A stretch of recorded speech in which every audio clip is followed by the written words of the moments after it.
बिस्मिल्लाहिर्रहमानिर्रहीम। Hi guys, this is Ahmed and welcome to my YouTube forex money channel. उम्मीद करता हूँ कि आप सब खैरियत से होंगे। सो गाइस, अभी की वीडियो में हम जो एनालाइज करने जा रहे हैं वो करने जा रहे हैं गोल्ड को, जिसने कल जो है ऑलमोस्ट सभी बिगिनर ट्रेडर्स को या एक न्यू ट्रेडर्स को बहुत बेहतर तरीके से आगे लगाया।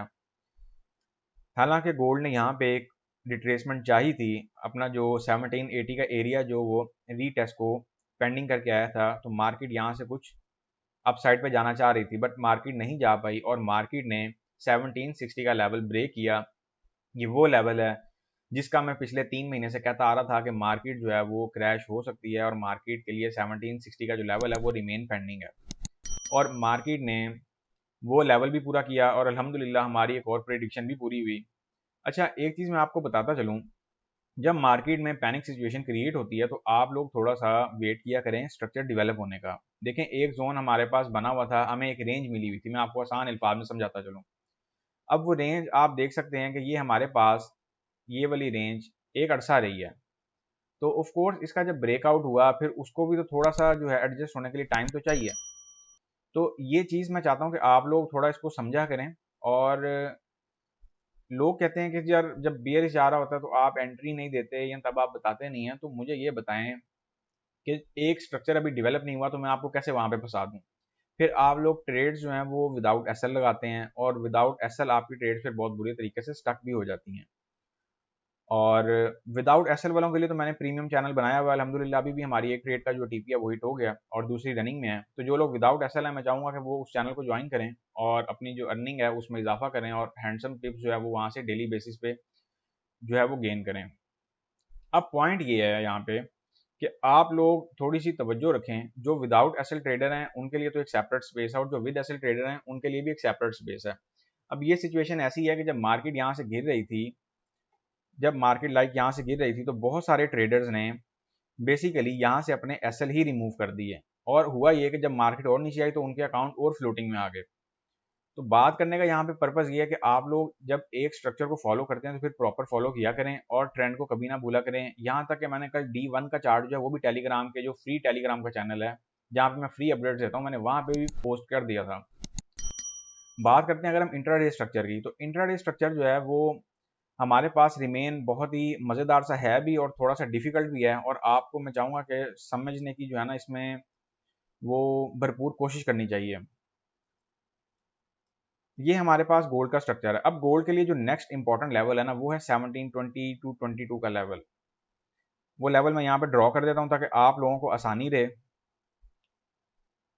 ये मैंने लेवल ड्रॉ कर दिया है। अब गोल्ड इस टाइम जो है वो 1680 को अप्रोच करने निकल पड़ा है। 1680 का लेवल, मार्क माय वर्ड्स, 1680 का लेवल गोल्ड जो है वो may be in near term जो है वो टच करने चला जाए, क्योंकि उसका एक टेस्ट भी पेंडिंग है और वो एरिया भी रिमेन जो है बहुत स्ट्रॉन्ग सपोर्ट एरिया इस टाइम के लिहाज से।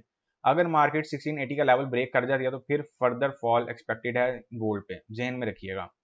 जैसा कि आप सबको पता है कि क्राइसिस हम लोगों के सर पे मंडला रहे हैं, तो ऐसी सिचुएशन में हमें बहुत टाइमली प्रॉफिट टेकिंग भी करनी है, मार्केट से निकलना भी है, मार्केट में पैसा फंसाना भी नहीं है। यही वो टाइम होता है जब मार्केट में सबसे ज़्यादा पैसा डूबता है और लोगों ने इंतहा का पैसा अपना डबो दिया है। मैं आपको आसान अल्फाज में ये बात समझाता चलूँ। मेरे पास इतनी रिक्वेस्ट आई हुई हैं इस टाइम भी, और माजी में तकरीबन मुझे पिछले 2-3 दिन की अगर मैं बात करूँ तो मुझे लगातार जो है मैसेजेस आ रहे हैं कि सर हमारा इतने का अकाउंट चला गया, इतने का अकाउंट वॉश हो गया, इतने का अकाउंट वॉश हो गया। तो उसकी वजह क्या है आप देख लेंगे, मार्केट ने आपसे एक हैंडसम प्रॉफिट मार्केट बना गई है। तो मैं चाहता हूँ कि आप लोग भी बनाना सीखें। अच्छा, अगर बात करें हम गोल्ड की, तो गोल्ड का ट्रेंड जो है वो रिमेन बियरिश है। एजों से अगर आप कोई बाइंग देखना चाहें तो देख सकते हैं। और स्कैल्पिंग पॉइंट ऑफ व्यू से अगर मैं बात करूं तो स्कैल्पिंग पॉइंट ऑफ व्यू से मैं आपको कुछ इस एरिया से एक स्ट्रक्चर भी देता चलता हूं ताकि आप लोग कुछ अपनी जो प्रॉफिट टेकिंग है वो करते चलें। स्कैल्पिंग करनी है तो आप लोग इस स्ट्रक्चर को फॉलो कर लें। ये स्ट्रक्चर मैंने यहाँ पे जो है ड्रॉ कर दिया। आप इसको फॉलो करते हुए अपनी जो ट्रेड है उसकी जो प्लानिंग है वो आप कर सकते हैं।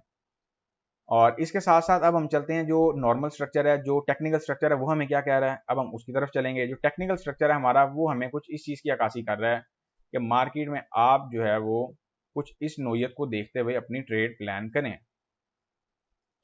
ये आप देख सकते हैं कि H1 पे हमें एक अगेन बियरिश चैनल जो है वो देखने को मिल रहा है। आपने इस चीज़ को प्रॉपर तरीके से फॉलो भी करना है और नज़र में भी रखना है और जहन में भी रखना है। और इस पैटर्न को फॉलो करते हुए अपनी ट्रेडिंग एक्टिविटी जो है उसको आप प्लान कर सकते हैं। बाय की मैंने आपको स्कैल्पिंग ट्रेड ऑलरेडी दे दिया है। आप इसको अपने हिसाब से मैनेज कर सकते हैं। अब बात करते हैं हम यहाँ पे सेल के स्ट्रक्चर की। जो हमारे पास स्ट्रक्चर बन रहा है वो क्या होगा। अगर हमारे पास जो सेल का स्ट्रक्चर है उसे देखा जाए तो सेल का स्ट्रक्चर हमारे पास कुछ एंट्री जो है वो इस जोन से प्रोवाइड करने की कोशिश कर रहा है 1750 टू 55 के एरिया से, और एसएल जो इसका जाएगा वो जाएगा 1765 के लेवल का। मैं कुछ ये मूवमेंट जो है गोल्ड में एक्सपेक्ट कर रहा हूँ। और अगर ये एक चीज़ का ख्याल रखिएगा कि मार्केट जो है वो ये ट्रेंड लाइन ब्रेक भी कर देती है और देन एक रिट्रेसमेंट भी दे देती है, उसके बाद ये जो सपोर्ट बिकम रेजिस्टेंस एरिया है मार्केट इसको भी टेस्ट करने जा सकती है। तो लिहाजा इसीलिए मैंने एसएल ऊपर रखवाया है कि अगर मार्केट को थोड़ी बहुत जो है वो एक्सट्रीम मूवमेंट देती है तो आप जो है वो अपनी जो पोजीशन चल रही हो उसे ना खो बैठें और आप जो है उसका प्रॉफिट में आने का वेट करें। ऑफ कोर्स अगर एसएल हिट होगा फिर तो एसएल तो हिट होगा ही होगा, और एसएल हिट होना मैं नहीं समझता कोई बहुत बड़ी बात है। जो लोग एसएल से डरते हैं फिर उनके पूरे अकाउंट वॉश होते हैं, तो जो एसएल से नहीं डरते, जो एसएल को फॉलो करते आ रहे होते हैं, वो कहीं ना कहीं बचते भी जा रहे होते हैं। तो मैं यहाँ पे इसकी डिटेल एंटर करने जा रहा हूँ, डिटेल्स भी नोट कर लें। हम गोल्ड को टेक्निकल स्ट्रक्चर के पॉइंट ऑफ व्यू से इंट्राडे बेसिस पे सेल करने की सोचेंगे, और वो लेवल होगा 1755 टू 1765 का लेवल। TP1 की अगर हम बात करते हैं तो TP1 इसमें आएगा 1745 का लेवल। TP2 की अगर हम बात करते हैं तो TP2 इसमें आएगा 1735 का लेवल। TP3 की अगर हम इसमें बात करते हैं तो TP3 आएगा 1725 का लेवल। और SL अगर हम इसका रखते हैं तो SL इसका रखेंगे 1765 का लेवल। ये मैंने डिटेल्स यहाँ पे एंटर कर दी हैं गोल्ड के हवाले से। स्ट्रक्चर देख लें, डिटेल्स नोट कर लें। इस चीज़ को ध्यान में रखें, जब मार्केट अपनी डायरेक्शन चेंज कर रही होती है तो हमें भी उसके हिसाब से अपनी डायरेक्शन जो है वो चेंज करना पड़ती है। हमें भी स्ट्रॉन्ग बेरिश चैनल में आना पड़ता है और हमें भी जो तमाम जो स्ट्रक्चर है उसको फॉलो करना पड़ता है।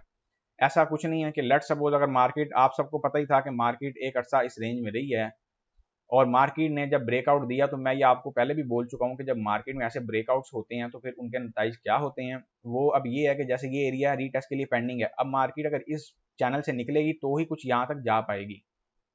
इस चीज़ का भी आप लोगों ने ख्याल रखना है। अभी इसका रीटेस्ट पेंडिंग है, फिर इस एरिया का रीटेस्ट पेंडिंग है, और आपको मैंने स्कैल्पिंग ट्रेड ऑलरेडी यहाँ से प्रोवाइड कर दिया है कि जो लोग स्कैल्पिंग में ट्रेलिंग स्टॉप यूज़ करते हुए या ब्रेक इवन यूज़ करते हुए ट्रेड चलने देना चाहें तो वो बाय की ट्रेड भी चलने दे सकते हैं। क्योंकि मेरे पास बहुत सारे क्वेश्चन आ रहे थे कि सर बाय की कोई अपॉर्चुनिटी है तो वो बताएं। देखें, जब मार्केट में कैंडल एक जा रही होती है ना एक वे में, तब ऐसी कोई भी बेवकूफ़ाना हरकत नहीं करते जिससे मार्केट आपसे जो है वो पैसा छीनने में कामयाब हो जाए। ये मैं आपको आसान अल्फाज में बता रहा हूँ। तो आप इन चीज़ों को भी भरपूर तरीके से फॉलो किया करें। और जो विदाउट एसेट ट्रेडर है, मैं सजेस्ट करूँगा कि आप लोग प्रीमियम चैनल की तरफ जो है वो अपना रुझान करें। प्रीमियम चैनल में हमारा एक लिमिटेड टाइम की एक्टिविटी होती है। लिमिटेड टाइम में हम जो है प्रॉफिट अर्न करके जो है वो मार्केट से बाहर हो जाते हैं। वहाँ पे ऐसा कोई कॉन्सेप्ट नहीं है कि मार्केट जो है वो जा रही है तो एक वे में जा रही है और हम बैठे हुए हैं अपनी ट्रेड में फंसा के, ऐसा कोई कॉन्सेप्ट नहीं है। और इस चीज़ को आप लोग भी ज़हन में रख लें। मेरे पास कल काफ़ी से क्वेश्चन आए कि सर गोल्ड जो है वो फॉल खा गया, आपने हमें ट्रेड नहीं करवाई। तो एक चीज़ का बड़ा खास ख्याल रखा करें, ये जो आप लोगों की थिंकिंग बना दी गई है ना कि गोल्ड 1780 पे था या 1800 के लेवल पे था और वो नीचे आ रहा है और मतलब कोई स्ट्रक्चर उसका नहीं बन पा रहा, यहाँ तो आप यहाँ से सेलिंग में एंटर होकर बैठ गए हैं, फिर तो वेल एंड गुड है। अब अगर मार्केट जो है वो फर्दर क्रैश होती जा रही है तो उसमें मुझे ये बताएं, जब मार्केट कहीं पे रुकेगी तो हम उसको कुछ एनालाइज करेंगे ना। अब मैं मिसाल आपको एंट्री यहाँ से दिलवा दूँ, मार्केट यहाँ पे आ गई, आपने कहना सर आपने एंट्री यहाँ से दिलवाई थी, यहाँ पे मार्केट आ गई है, तो वो भी मलबा सर के सर पे डलेगा। तो लिहाजा बेहतर नहीं है कि हम थोड़ा सा वेट कर लें और जो स्ट्रक्चर है उसकी डेवलपमेंट को कंप्लीट होने दें और फिर हम उसमें एंटर हों। जैसे हमारे पास अभी के लिए ये कुछ स्ट्रक्चर बना हुआ है, आप इसको देख सकते हैं। हमारे पास अब बाय की स्कैल्पिंग का स्ट्रक्चर भी है। RSI को फॉलो करते हुए ये स्ट्रक्चर जो है हम बहुत बेहतर तरीके से इसको यूज कर सकते हैं। RSI भी इस टाइम फेवर में आ रही है। बाय की स्कैल्पिंग के पॉइंट ऑफ व्यू से आप बाय की स्कैल्पिंग ट्रेड लेना चाहें, लेकिन SL के साथ, विदाउट SL की कोई गुंजाइश नहीं है। मार्केट बहुत तेज होने जा रही है, जहन में रखें। और इसके साथ साथ यूके के जो हालात हैं वो भी कुछ बहुत बेहतर नहीं नज़र आ रहे हैं। और ऑफ कोर्स जब किसी भी मुल्क का प्रेसिडेंट हटता है या PM जो है वो रिज़ाइन देता है या गवर्नमेंट चेंज होती है तो वो वहाँ पे जो पैसे की फ्लक्चुएशन है वो बहुत तेज़ी से इन एंड आउट होती है, और मोस्ट ऑफ द टाइम तो आउट ही होती है। तो उसको भी आप कंसीडर किया करेंगे, मार्केट पे उसका भी इम्पैक्ट आ सकता है। सो गाइज, ये थे हमारे गोल्ड H1 चार्ट एनालिसिस। उम्मीद करता हूँ कि आपको बहुत बेहतर तरीके से समझा पाया हूँ। मिलेंगे अब हम नेक्स्ट वीडियो में, तब तक के लिए अपना ख्याल रखें, दुआओं में याद रखें। मुझे दें इजाज़त। अल्लाह हाफिज़।